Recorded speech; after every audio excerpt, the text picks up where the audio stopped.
ரசூலுல்லாஹி ஸல்லல்லாஹு அலைஹி வஸல்லம் ஒரு ஹதீஸிலே சொன்னார்கள், 3 நோக்கத்துடன் யாரு பணம் சம்பாதிக்கிறாரோ அவர் எவ்வளவு சம்பாதிக்கலாம். நோக்கம் 3. முதலாவது தஅஃபுஃபன் அனிஸ்ஸுஆல்,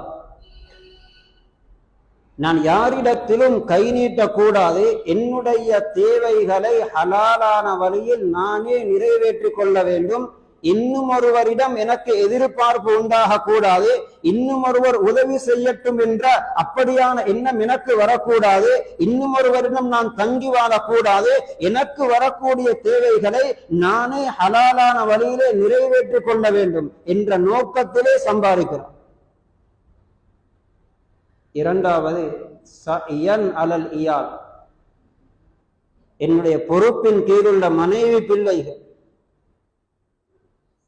சில வேளை வயோதிபத்தை அடைந்த பெற்றோர்கள், சில நேரங்களில் என்னுடைய சகோதரிகள், என்னுடைய பொறுப்பின் கீழுள்ளவர்களுடைய தேவைகளை கண்ணியமாக ஹலாலான வழியிலே நிறைவேற்றி வைக்க வேண்டும். நான் வாழும் பொழுதோ என்னுடைய மௌத்துக்கு பின்னாலோ அவர்கள் பிறரிடம் கையேந்தக்கூடிய நிலை வரக்கூடாது. அதற்காக வேண்டி நான் சம்பாதிக்கிறேன் ஹலால். மூன்றாவது, என்னுடைய பொறுப்பின் கீழுள்ளவர்களின் தேவை போக மேலதிகமானவைகளில் இருந்து நல்ல வழிகளிலே நான் செலவழிக்க வேண்டும். ஹதீஸை அதனுடைய விளக்கத்துடன் சேர்த்து சொல்லுகிறேன். என்னுடைய ஜகாத்தினுடைய அளவு கூடுதலாக வர வேண்டும். நிறைய சதகாக்கள் செய்ய வேண்டும். ஏழை எளிய மக்களுக்கு உதவி செய்ய வேண்டும். மஸ்ஜிதுகளுக்கும் செலவழிக்க வேண்டும். மதரசாக்களுக்கும் செலவழிக்க வேண்டும். சமூகத்தினுடைய நல்ல பணிகளிலே என்னுடைய பணம் செலவழிக்கப்பட வேண்டும். விதவைகளுக்கும் வாழ்வளிக்கப்பட வேண்டும். அநாதைகளுக்கும் வாழ்வளிக்கப்பட வேண்டும். தொழில் இல்லாதவர்களுக்கு நான் தொழில் வாய்ப்புகளை என்னுடைய சம்பாத்தியத்தின் மூலம் ஏற்படுத்தி கொடுக்க வேண்டும். பலருக்கு என்னுடைய தொழிலில் இருந்து தொழில் கொடுக்க வேண்டும். எத்தனையோ பல குடும்பங்கள் என்னுடைய அந்த பணத்தினுடைய உதவியினால் அவர்கள் வாழ வேண்டும். சமூகத்திலே தலை நிமிர்ந்து வாழக்கூடிய, தன்னுடைய சுய தேவைகளை சுயமாக நிறைவேற்றிக் கொள்ளக்கூடியவர்களாக ஆக்குவதற்கு இந்த பணங்கள் எல்லாம் பயன்படுத்த வேண்டும் என்ற பல நல்ல நோக்கத்தோடு சம்பாதிக்கிறார். மூன்றாவது நீயத், இவருக்கு கிடைக்கும் நன்மை என்ன? இவர் இந்த நோக்கத்திலே பல வருமான வழிகளை திறந்து கொண்டே போகிறார். அவருடைய உள்ளம் சொல்லுகிறது, எனக்கு இந்த ஒரு கடை இருந்தால் போதும் என்னுடைய தேவைக்கு. ஆனால் இப்பொழுது நான் எனக்காக வேண்டி சம்பாதிக்கவில்லை, இப்பொழுது சம்பாதிப்பது சமூகத்துக்காகவே. இவருக்குரிய நன்மை என்ன? இந்த 3 நோக்கத்தோடு சம்பாதித்தால் லக்கி அல்லாஹ வவஜ்ஹுஹு கல் கமர் லைலத்துல் பத்ர், கியாமத்துடைய நாளிலே அவர் அல்லாஹ்வை சந்திப்பார். அவருடைய முகம் 14வது நாள் சந்திரனை போன்று பிரகாசித்த நிலையிலே. குர்ஆன் ஓதக்கூடியவர்களுக்கும் தஹஜ்ஜுத் தொழக்கூடியவர்களுக்கும் ஜிக்ருடன் வாழக்கூடியவர்களுக்கும் எப்படியான சிறப்புகள் சொல்லப்பட்டிருக்கிறதோ அப்படியான சிறப்புகள் ஹலாலாக நல்ல நோக்கத்திலே சம்பாதித்து தனக்கும் சமூகத்துக்கும் பிரயோசனமாக வாழ்ந்துவிட்டு போனவர்களுக்கும் சொல்லப்பட்டிருக்கிறது. கியாமத்துடைய நாளிலே அவர் அல்லாஹ்வை சந்திக்கிறார். அவருடைய முகம் 14வது நாள் சந்திரனை போன்று இலங்கிய நிலையிலே, மினுங்கிய நிலையிலே, பிரகாசித்த நிலையிலே. இவர் செய்த அமல் என்ன?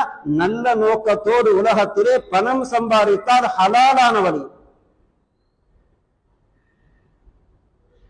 வட்டியையும் ஹராத்தையும் சம்பாதித்து விட்டு சமூகத்தை ஏமாற்றுவதற்கு சதக்கா செய்தவர்கள் அல்ல இங்கே சொல்லப்படக்கூடியது. ஹலாலாக சம்பாதித்து நல்லதை செய்தவர். தான் செய்யக்கூடிய பிழையான வியாபாரங்களை மூடி மறைப்பதற்கு சமூகத்துக்கு அள்ளி கொடுக்கக்கூடிய அவர்களை அல்ல இங்கே சொல்லப்பட்டது. ஹலாலாகவே தேடி சம்பாதித்து செய்தவர்கள். ஹலாலாக எவ்வளவு சம்பாதித்தாலும் அது பரக்கத். ஒரு தடவை ரசூலுல்லாஹி ஸல்லல்லாஹு அலைஹி வஸல்லம் சஹாபாக்களோடு பேசிக் கொண்டிருக்கும் பொழுது நல்ல ஒரு ஆரோக்கியமான திடகாத்திரமான ஒரு வாலிபர் அவர்களை தாண்டி சென்று கொண்டிருக்கிறார். அங்கே இருந்த சஹாபாக்களில் ஒருவர் சொன்னார், யா ரசூலல்லாஹ், இவருடைய இந்த உடல் சக்தி, இவருடைய இந்த ஆற்றல் அல்லாஹ்வுடைய பாதையிலே செலவழிக்கப்பட்டால் மிகவும் சிறந்ததாக இருக்குமே என்று சொன்ன பொழுது நபி ஸல்லல்லாஹு அலைஹி வஸல்லம் அங்கே மிக முக்கியமான ஒரு பாடத்தை கற்றுத்தந்தார்.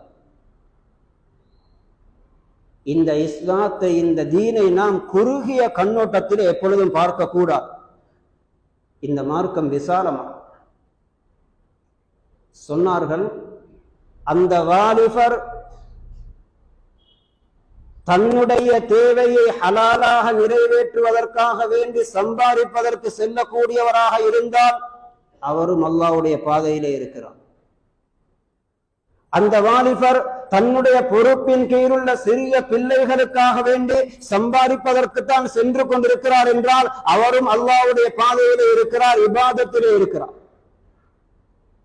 அந்த வாலிபரின் பொறுப்பின் கீழ் வயோதிபமை அடைந்த தந்தையும் தாயும் இருக்கிறார்கள். அவர்களின் தேவையை நிறைவேற்றி வைக்க வேண்டும் என்ற நோக்கத்திலே சம்பாதிக்க செல்லக்கூடியவராக இருந்தால் அவரும் அல்லாஹ்வுடைய பாதையிலே இருக்கிறார்.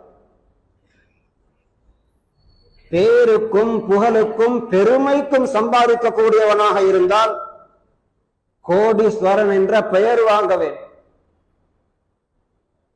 இப்படி பேருக்கும் புகழுக்கும் சம்பாதிக்கக்கூடியவனாக இருந்தால் அவன் ஷைத்தானுடைய வழியிலே இருக்கிறான்.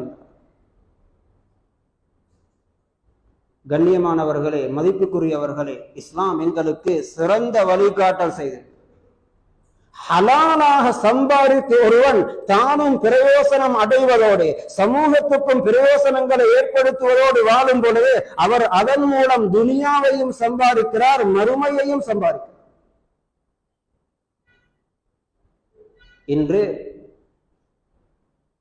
எத்தனையோ மஸ்ஜிதுகள் கட்டப்பட்டிருப்பது, பராமரிக்கப்படுவது, மதுரசாக்கள் கட்டப்பட்டு பராமரிக்கப்பட்டு பெரும் பெரும் மார்க்க அறிஞர்கள் உருவாகி கொண்டிருப்பது,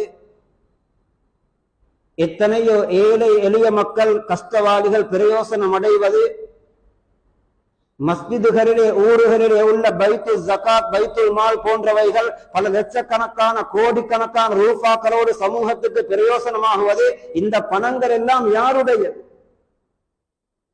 நல்ல எண்ணத்தோடு சம்பாதிக்கக்கூடிய தனவந்தர்களுடைய பணங்கள். அவர்களும் குறுகிய நீயத்தோடு அதனை சுருக்கிக் கொண்டால் இந்த சமூகத்துக்கு ஏற்பட்ட இந்த பிரயோசனங்கள் எல்லாம் யாருடைய பணத்தின் மூலம் உண்டாகும்? இவைகள் எல்லாம் நல்ல நோக்கத்தோடு ஹலாலாக சம்பாதிக்கக்கூடிய பணங்களின் மூலம் கிடைக்கக்கூடிய நாசங்கள் சமூகத்துக்கு. அவர்கள் பாக்கியசாலி. இதனால் தான் ஹசன் பஸரி ரஹிமஹுல்லா ஒரு தடவை சொன்னார், எனக்கு கேள்விப்பட்டார், ஒரு இடத்துக்கு போனால் அங்கே ஹலாலாக 2 திர்ஹம் கிடைக்கும், அப்படி ஒரு பிசினஸ் இருக்கிறது என்று கேள்விப்பட்டால் நான் அதனை விடமாட்டேன். 2 திர்ஹம் மிகவும் பரிசுத்தமான ஹலாலான வழியிலே கிடைக்கக்கூடிய ஒரு பிசினஸ் எனக்கு கேள்விப்பட்டால் அதற்காக வேண்டி நான் பிரயாணம் செய்வேன், நேரம் எடுப்பேன். அந்த 2 திர்ஹத்தையும் ஹலாலான வழியிலே நான் எடுத்துக்கொள்வேன். அதை எடுத்துக்கொண்டு வந்து நான் மாவு வாங்கி உணவு சமைத்து ரொட்டி சமைத்து நானும் சாப்பிட்டு விட்டு பிள்ளைகளுக்கும் சாப்பிட கொடுத்து விட்டு யாராவது நோயாளிகள் இருந்தால் அவர்களுக்கும் சாப்பிட கொடுப்பேன். 100க்கு 100 சுத்தமான ஹலாலான வருமானத்தினால் வாங்கப்பட்ட உணவிலே நோயாளிக்கு நோய் நிவாரணியும் இருக்கிறது என்று அது அந்த அளவுக்கு பரக்கத். இப்னு உமர் ரலியல்லாஹு அன்ஹு சொல்லுகிறார்கள், உதாரணத்திற்கு ஒருவர் குர்ஆன் ஓதியவராக மரணித்து விட்டார். உண்மையிலே பாக்கியமான மையத். எல்லோரும் ஆசைப்படுவோம், எனக்கும் இப்படி ஒரு மவுத் கிடைத்திருக்க வேண்டுமே. உண்மையும் அதுதான். ஒருவர் மஸ்ஜிதுக்குள்ளே தொழுதவராக மரணித்தார். எவ்வளவு பாக்கியமான மையத். சுஜூதிலே மரணித்தார். எல்லோரும் வாய் நிரம்ப சொல்லுவோம் பாக்கியசாலி. உண்மையிலே பாக்கியசாலி. ஒருவர்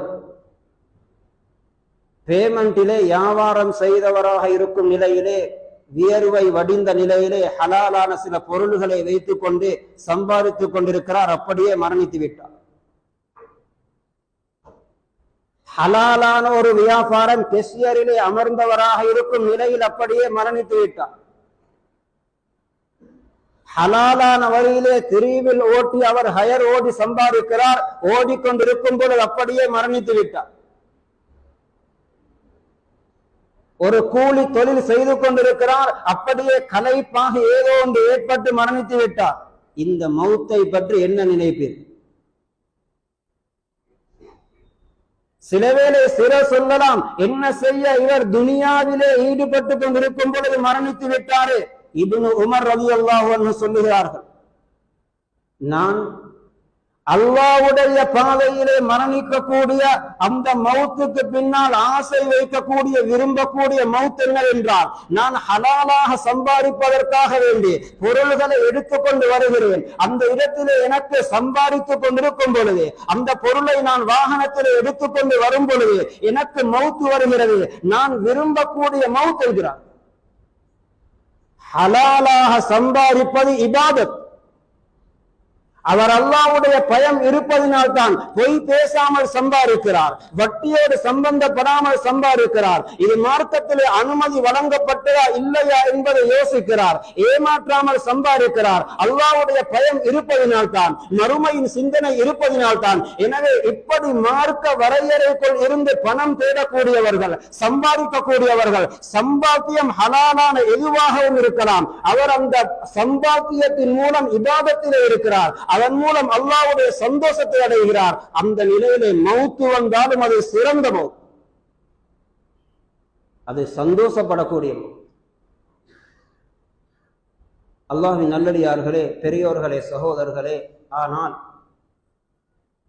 இவ்வளவு பரக்கத்தும் இவ்வளவு நலவுகளும் ஹைறுகளும் நிறைந்த இந்த ஹலாலான வருமானத்திலே ஹராம் கலந்து விட்டால் அந்த முழு பரக்கத்தும் இல்லாமல்.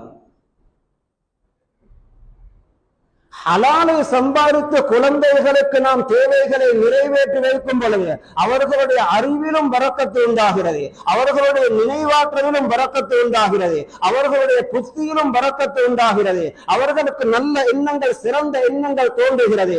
பாவங்கள் நன்மைகளிலே ஆசை வருகிறது.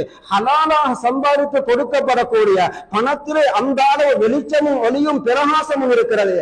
அதே ஹலாலிலே ஹராம் கலந்து விட்டால் இந்த எல்லா பரக்கத்துகளையும் அது இல்லாமலாக்கும்.